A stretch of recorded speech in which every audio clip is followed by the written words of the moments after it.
for me personally, there's no lack of urgency when I wake up in the morning to think, oh, don't worry, I got all the time in the world, because I know I don't. And I'm lucky to be here, and I'm gonna try and live in a way that will at least do justice for my friends that aren't here. I think about that every day. All that fear that's in your head, all the what ifs and the scenarios that you create inside your own mind that are way worse than anything that is actually gonna happen, they all disappear when you go. So just take action and start moving forward. That is the moment that can last 1,000,000 years, is waiting to go. And I found I'm pretty good at it now, where, I'm like, oh yeah, I know what that is. This feeling of caution and fear and all that stuff in the back of my head, yeah, I just need to get rid of all that and just go. It seems to go away when I move toward it. Yeah, it does go away. The more you sit there and think about it, the worse it's gonna get in your own head. The single greatest skill that you can develop is being in a great mood in the absence of things to be in a great mood about.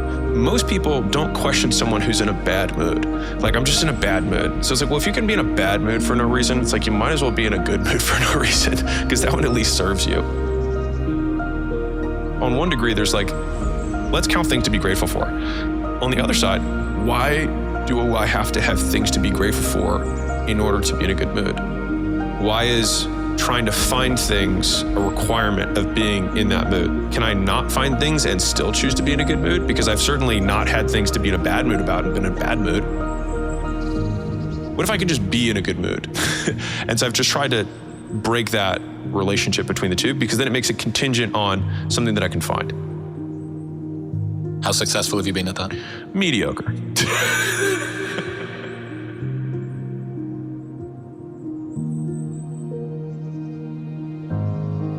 But what's funny about it all is that we don't take a second to realize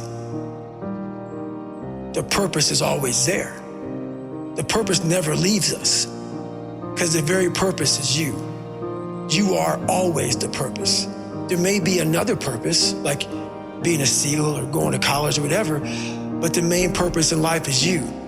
So if you wake up in the morning and you don't want to do something, you don't care enough about yourself. And that's what you need to really research is, man, why am I not doing this for myself? Because that is the number one purpose in life, is to better oneself. So the reason I get up every day, even though there's no race or there's no school, there's nothing in front of me, is because I have pride in myself. But where do you go to? You wake up on a morning, it's cold, it's wet, it's dark. You've got these problems. I need you to keep talking about what you were just saying. It's warm on the couch. That's Your it. missus says stay in That's bed. it. It's comfy, That's it's cozy. That's You've got it. work later on. You had an argument last night. You're slightly it. hungover. That fires me up. I know only I can fix these problems, because I have to face these problems.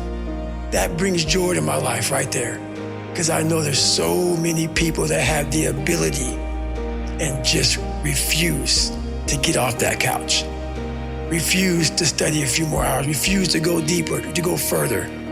And that's where I gain the advantage.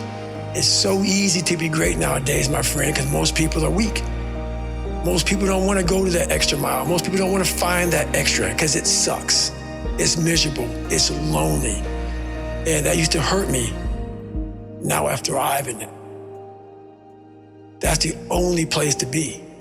So that's the only purpose I need. For me, it's going to accomplish something, to have some sort of purpose. Right. I'm still working on getting better on vacations. My wife knows that I'm much easier to get along with on vacation if I get a couple hours to write in the morning and get a workout in. I wish I could go 2 weeks with going, hey man, whatever. But I get antsy, I get edgy. I'm not present because I need a little time to go break a sweat, mentally, physically. And then man, the rest of the day I'm great. You have to do things to take care of yourself today, but you also have to take into account the well-being of your future self. Find a passion or orientation that takes care of you today, that satiates your itch today, but that also doesn't alienate the people that you love that are around you. Perhaps the answer to your problems today is to work abroad, Figure out a situation where you can work remotely.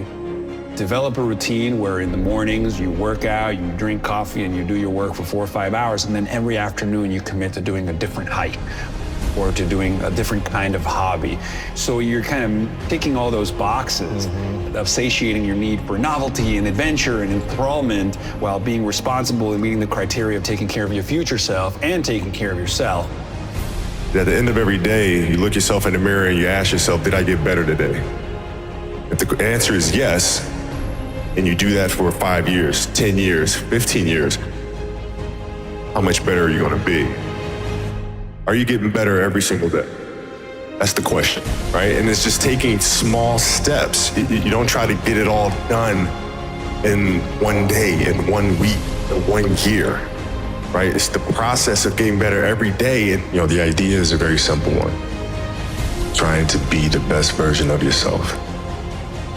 If you make your bed every morning, you will have accomplished the first task of the day. It will give you a small sense of pride, and it will encourage you to do another task, and another, and another.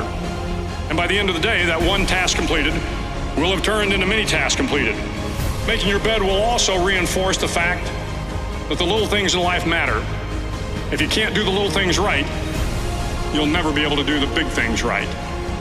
And if by chance you have a miserable day, you will come home to a bed that is made, that you made.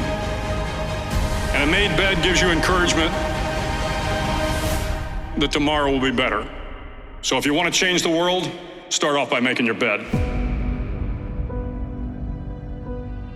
We are very unique creatures on this planet. We live on 3 different planes, don't we? Only we have self-awareness. We have the sense of purpose.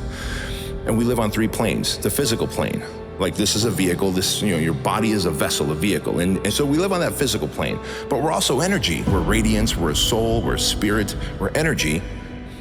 And then somewhere beyond between those 2, there's the thoughts, feelings, and emotions that you have. So you're living life on 3 planes. And as you get older, assuming you're doing the work, because wisdom is not just age, wisdom is experience, your soul, your consciousness gets wiser as your body begins to deteriorate. And this is why you hear old folks always saying, if I could just go back, like, what do they say? Age is wasted on the youth. That term exists because if I just knew what I know now, then, oh my gosh, what I could have done in my 20s, they say, right? I have greater self-control, greater self-mastery, more in line with what my God-given source purpose is. And there I still have thoughts, feelings, and emotions, and I have to master those so that I could keep driving towards my God-given purpose. And so the inner voice is constantly fighting with those 3 factors. The reasons our negative self-talk exists is just that's your conscience. Your conscience has no other way of getting your attention other than making you feel bad, making you feel shame, guilt, anxiety, depression. That's how your conscience knocks on your door and says, dude, you're living incongruently with how you believe you should be living. And that's why I'm giving you negative thoughts, negative voices in your head. Just literally flip the switch and tomorrow live congruently to the man you want to be. I'm inspired by practicality and reality and the truth, which is, it is ridiculously impossible to become a human being. I am one. I have other good things going for me as a human being, and I'm just grateful. You're dwelling and looking at what you don't have versus looking at what you have. I'm trying to get people to practice reframing their perspective. If I wake up in the morning and nobody I love passed away or came down with a terminal illness, then my day starts off great. There's nothing you'll ever accomplish that's more remarkable than that you have a chance to accomplish something. Anything you could think of, if you could actually think of it, it means you can do it.